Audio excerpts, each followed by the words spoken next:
Vamos dar início ao estudo do livro Nosso Lar. São muitas as perguntas que se colocam sempre sobre este livro. Irei tentar explicá-las durante este estudo. Não nos podemos esquecer que ler é diferente de estudar. E quem me quiser acompanhar, e tendo o livro Nosso Lar na sua posse, é importante também fazer a leitura para que todos os esclarecimentos que eu tento colocar possa haver uma maior absorção da sua parte. Vou tentar fazer a abordagem mais profunda que me for possível e permitida pelos Espíritos. Quem é André Luiz? O Espírito que conhecemos como André Luiz em sua última encarnação foi um médico brasileiro residente no Rio de Janeiro, com bons conhecimentos científicos e grande capacidade de observação. Foi permitido relatar, através do médium Francisco Cândido Xavier, suas experiências como desencarnado, desejando manter o anonimato, possivelmente respeitando os parentes ainda encarnados. Quando questionado sobre o seu nome, respondeu, adotando o nome de um dos irmãos de Chico Xavier. O primeiro livro de André Luiz é de 1943. E neste livro, O Nosso Lar, ele descreve a sua chegada ao plano espiritual, iniciando um período de perturbação imediato após a morte, seguindo pelo seu restabelecimento e primeiras atividades até o momento em que se torna cidadão do Nosso Lar, colónia espiritual, que dá o nome a este livro. Seguem-se muitas obras que descrevem experiências e estudo do autor no plano espiritual, que ao longo da obra vão cada vez mais sendo direcionados a tarefas de esclarecimento dos encarnados sobre as suas realidades, as realidades que nos esperam no plano espiritual, em obras através da mediunidade de Francisco Cândido Xavier. Nosso Lar é um dos livros mais estudados no movimento espírita, editado em 1944 pela Federação Espírita Brasileira, onde se revelam detalhes da vida espiritual e a sua dinâmica.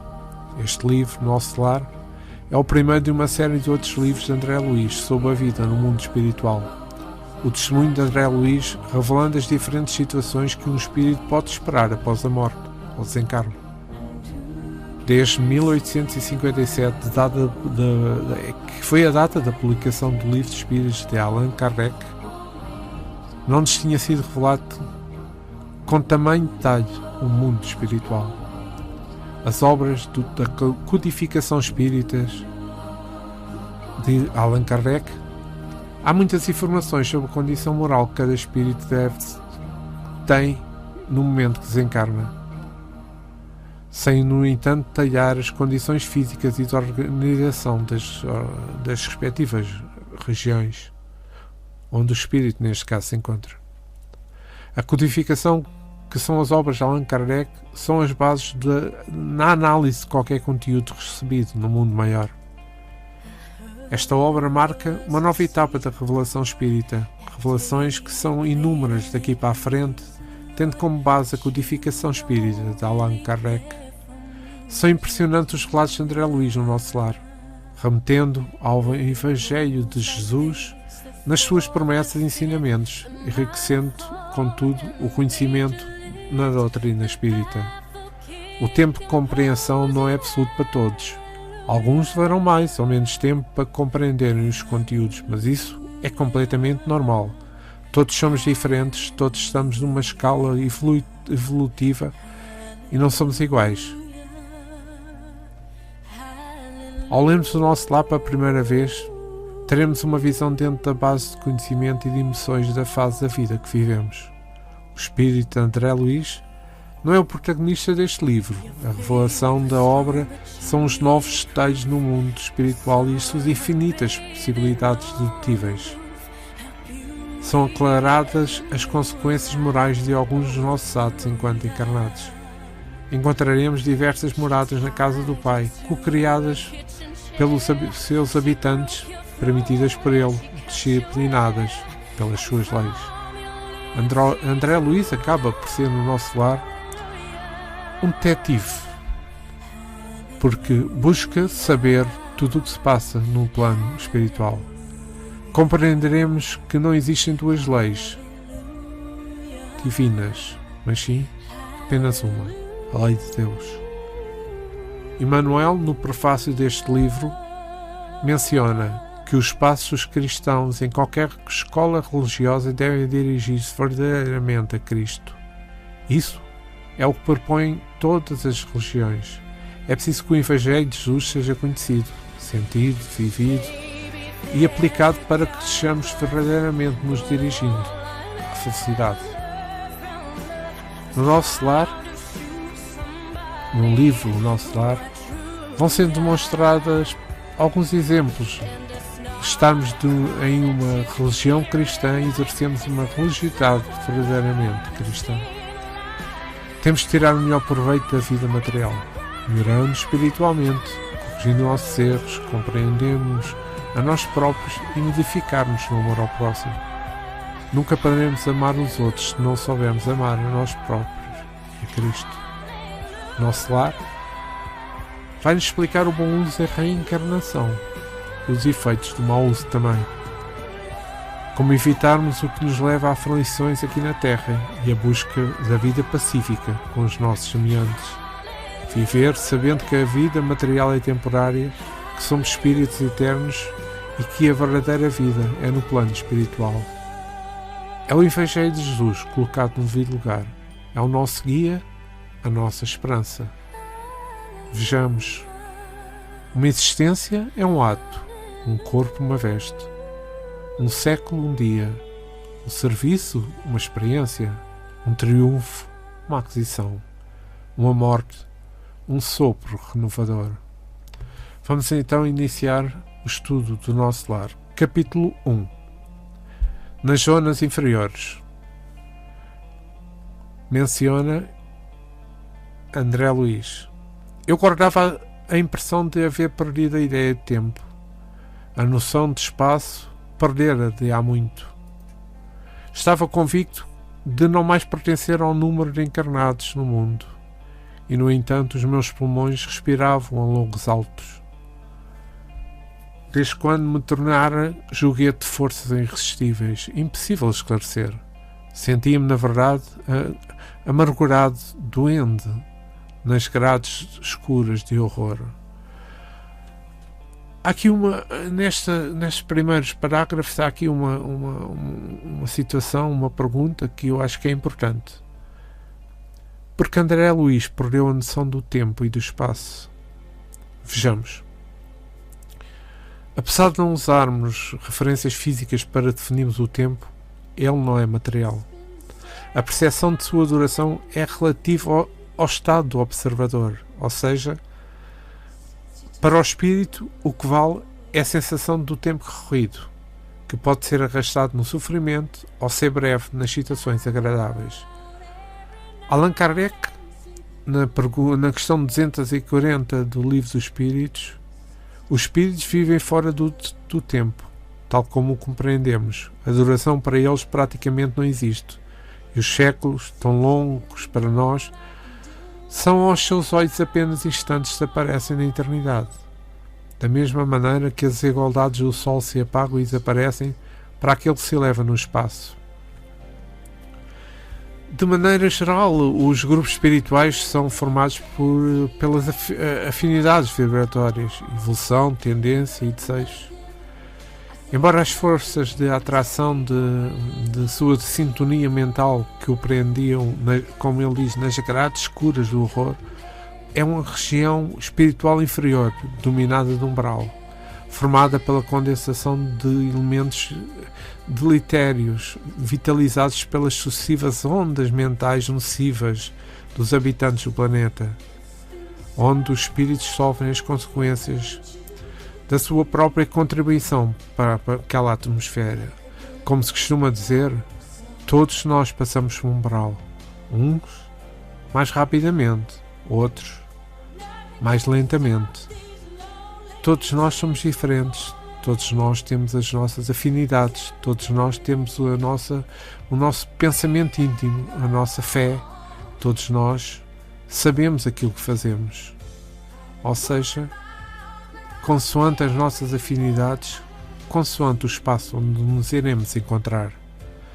Mas tenho aqui uma referência de umbral que é importante. É uma região destinada a esgotamento de resíduos mentais, uma espécie de zona purgatória, onde se queima a prestações o material deteriorado das ilusões que a criatura adquiriu por excesso, menosprezando o sublime desejo, ensejo, porão, que é a oportunidade de uma existência terrena. Muito importante esta caracterização. E voltamos ao texto com André Luiz mencionando: cabelos espetados, corações aos saltos, medo terrível, senhorando-me, muita vez gritei como um louco, implorei piedade e clamei contra o doloroso desânimo que me subjugava ao espírito. Mas quando o silêncio implacável não me absorvia a voz forte, lamentos mais comovedores que os meus respondiam aos clamores. Outras vezes, gargalhadas sinistras rasgavam a quietude do ambiente. Algum companheiro desconhecido estaria, a meu ver, prisioneiro da loucura. Pois, este parágrafo, que também é bastante importante, fala de uma coisa que são os seres que estavam no umbral. E o que são esses seres que estavam no umbral? Espírito como André Luiz e como nós, muitos nós, que não souberam aproveitar a oportunidade da vida material para evoluir moralmente e que agora, na vida espiritual, necessitam despertar para a realidade eterna. A mesma impressão que André Luiz tem desses companheiros assombrosos, também eles têm de André, com os seus, como ele diz, gritos loucos, lamentos, rogativas. Isto é bastante importante, irmos assimilando e para percebermos mais à frente, de uma forma mais clara, todo aquilo que se passa com André Luiz. E voltamos ao texto onde André Luiz continua: formas diabólicas, rostos cinzentos, expressões animalescas surgiam, de quando em quando, agravando-me o sombro. A paisagem, quando não totalmente escura, parecia banhada de luz. Alvacenta, aqui alvacenta é como sendo cinzenta, como que amortalhada na neblina espessa que os raios de sol aquecem de muito longe. E a estranha viagem prosseguia. Com que fim? Quem o poderia dizer? Apenas sabia que fugia sempre. O medo me impelia de Roldão, onde o lar, a esposa e os filhos perdera toda a atenção do seu rumo. O receio do ignoto e a pavor da treva absorviam-me todas as faculdades de raciocínio. Logo me desprendera dos últimos laços físicos em pleno sepulcro. Aqui André Luiz começa a ter uma visão clara, mais está a aclarar as ideias. A fome, a sede, as necessidades fisiológicas que continuam, o assédio constante das forças perversas. Não compreendia André Luiz ser chamado suicida. André Luiz sentia completamente angustiado. E temos que ver que a palavra umbral, como André Luiz escreve no livro com letras bem maiúsculas, tomou significado especial, principalmente entre os espíritas, designando a região espiritual imediata ao plano dos encarnados, onde iriam e onde estariam todos os espíritos endividados, perturbados, desequilibrados depois da vida. Vejamos que tudo o que existe no plano espiritual é criado pela mente dos espíritos encarnados e desencarnados. Sempre pensamos nossa mente dispara um processo pelo qual somos capazes de moldar as energias mais sutis do universo. Podemos criar formas que correspondem exatamente àquilo que somos intimamente. Expressamente apegados ao mundo material, nada mais natural que, mesmo estando fora dele, queríamos tê-lo novamente, enquanto desencarnados. É aí que a nossa mente entra em ação, criando tudo aquilo que desejamos de uma forma muito profunda. e várias mentes desejando a mesma coisa conjunta tem muito mais força para ser criada. Ou seja, as afinidades provocam que tudo aquilo que nós criamos individualmente na mente humana, quando estamos conjuntamente naquele espaço com aquelas entidades que têm a mesma vibração que nós, é muito mais forte, é muito mais fácil criar isso. Ou seja, a permanência nas zonas inferiores tem por finalidade eliminar os resíduos mentais que mantêm o espírito preso às vibrações mais densas da Terra, até que se apresente sintonia apropriada a um outro tipo de auxílio. É como um desgaste moral, ao contacto intenso e constante com as nossas próprias imperfeições, numa atmosfera conturbada de aflições como que revoltadas e incertas, que o instigam a novas resoluções. Isto era tudo aquilo que se estava a passar no momento com André Luiz. Voltando ao texto, André Luiz continua: atormentava-me a consciência, preferia a ausência total da razão, o não ser. De início, as lágrimas lavavam-me incessantemente o rosto, e apenas em minutos raros felicitavam-me a bênção do sono. Interrompia-se, porém, bruscamente a sensação de alívio. Seres monstruosos acordavam-me, irónicos, era imprescindível fugir a eles. Reconhecia agora a esfera diferente a erguer-se da poalha no mundo. E, todavia, era tarde. Pensamentos angustiosos atritavam-me o cérebro, mal delineava projetos de solução, incidentes numerosos impeliam uma condição estonteante com que estava. Em momento algum, o problema da religião surgiu tão profundo aos meus olhos. Os princípios puramente filósofos, também políticos e também científicos, figuravam-me agora extremamente secundários para a vida humana. Significavam, ao meu ver, valor património nos planos da Terra, mas urgia reconhecer que a humanidade não se constituía de gerações transitórias, mas sim de espíritos eternos, a caminho da gloriosa, aliás, destinação. Verificava que alguma coisa permanecia acima de toda esta cogitação meramente intelectual. Esse algo é a fé, manifestação divina ao homem. Semelhante análise surgiu, contudo, tardiamente. De fato, conhecia as letras do Velho Testamento e muitas vezes folheava o Evangelho. Entretanto, era forçoso reconhecer que nunca procurava as letras sagradas com o coração. Identificava-as através de críticas de escritores menos afeitos ao sentimento e à consciência, ou em pleno desacordo com as verdades essenciais. Noutras ocasiões, interpretava-as como um sacerdócio, organizado sem sair jamais do círculo de contradições, onde estacionara voluntariamente. Vamos parar aqui porque André Luiz constata que a sua própria existência pós-morte, que cada geração terrena não é constituída por seres passageiros que se extinguem com a morte, mas sim por espíritos que continuam na sua existência no plano espiritual rumo ao seu destino. Porque a humanidade não constitui gerações transitórias. E aqui há algo que é muito importante: a fé. Isso menciona André Luiz, por outras palavras, pois sabemos que percorrem uma longa jornada, ora na vida espiritual, ora na vida material, com o objetivo de se aperfeiçoarem. É acreditar, crer, confiar, é como não ter dúvida sobre algo ou alguém, mesmo sem evidência ou comprovações. Porém, muito mais que crenças ou conceitos filosóficos, a fé é um sentimento íntimo que nos liga ao Criador e à criação e nos situa como criaturas que transcendem os domínios da matéria, pois somos seres espirituais.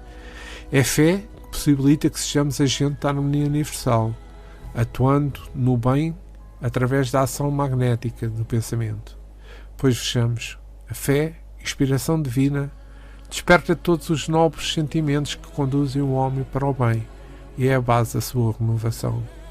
Este é um apontamento de Allan Kardec no Evangelho segundo o Espiritismo, que é muito importante. Mas também, continuando, no seu aspecto religioso, a fé é a crença nos dogmas particulares que constituem as diferentes religiões.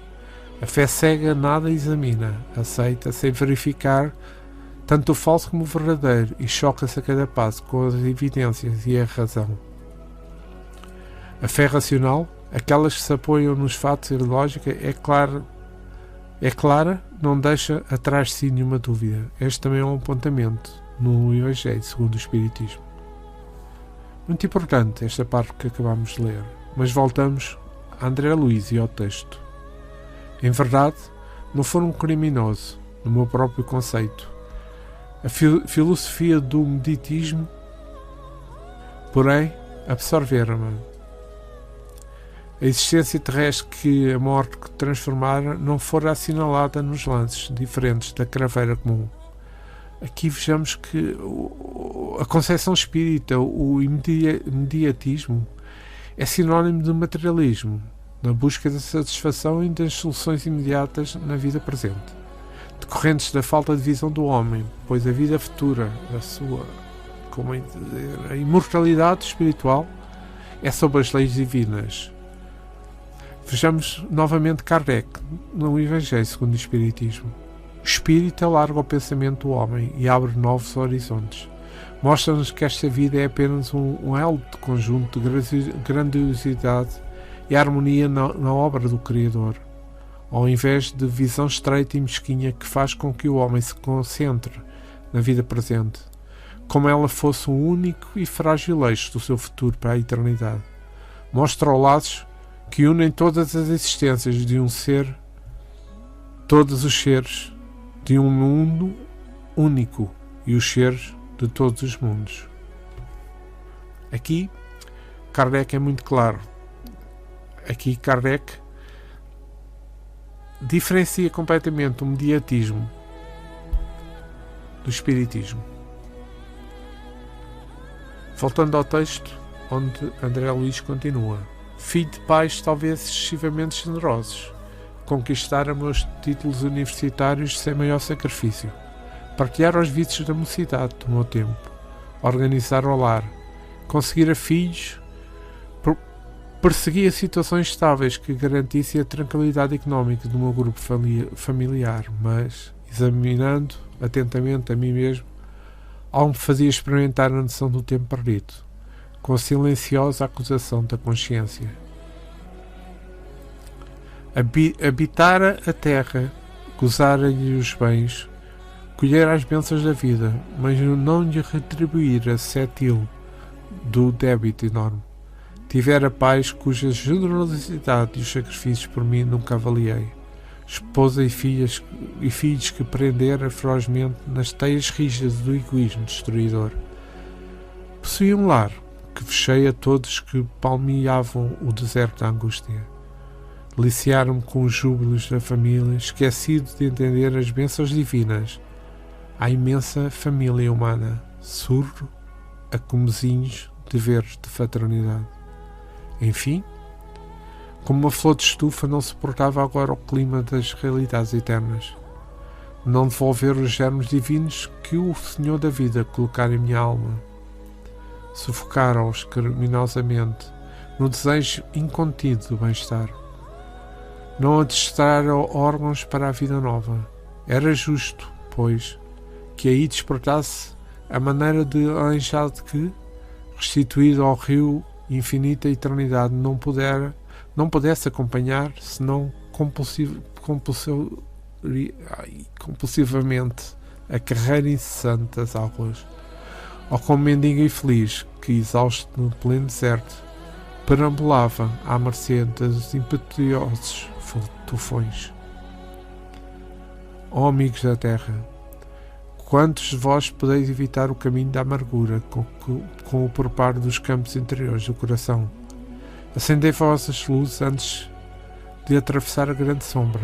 Buscai a verdade, antes que a verdade vos surpreenda. Soai agora, para não chorar depois.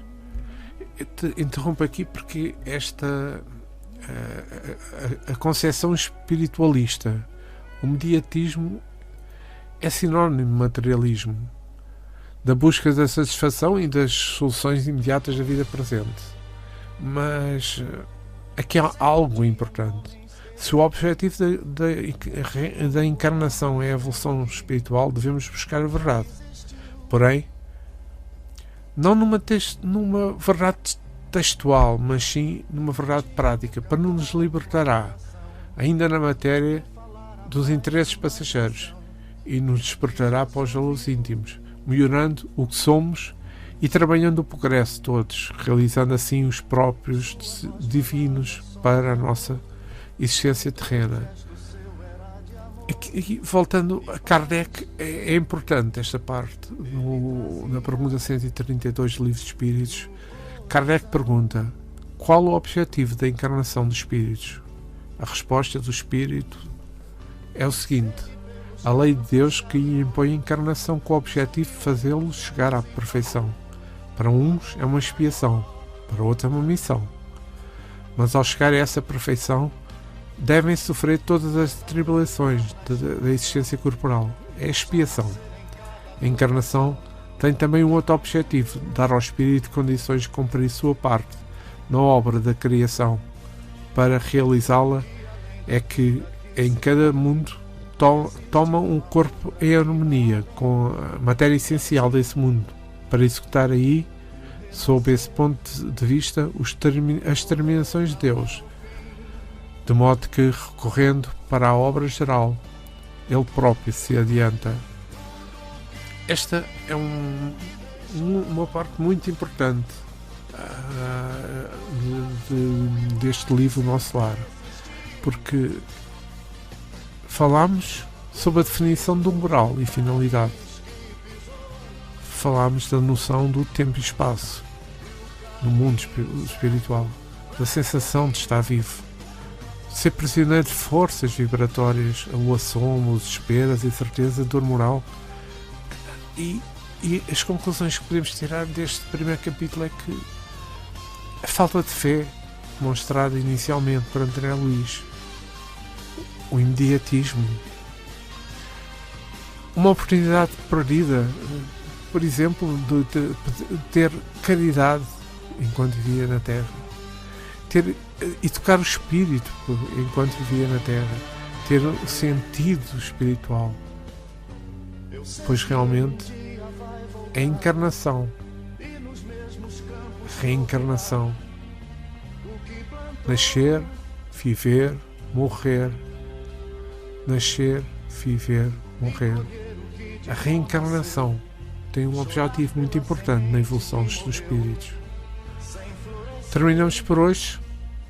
Vamos continuar dentro de alguns dias para o segundo capítulo deste livro, O Nosso Lar. Muito obrigado pelo tempo despendido. Fazer dentro de si a flor do bem crescer, para lhe entregar quando ele aqui chegar.